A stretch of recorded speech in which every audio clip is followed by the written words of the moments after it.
ፀሐይ ብትወጣ በስተምስራቅ በኩል ሲመሽባት ደግሞ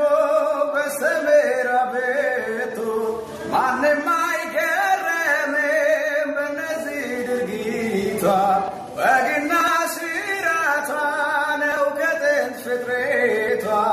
አንድ ቀን በደቡብ ብትወጣ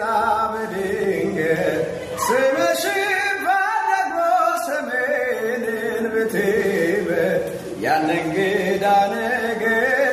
ለሁሉም ይሆናል ለኔ ግን አምላኬ ከዚህ በላይ አድርጓል። ጉድ ተባለ ሆነ ያልተጠበቀ ተሰራልኝ በዓለም ያልታወቀ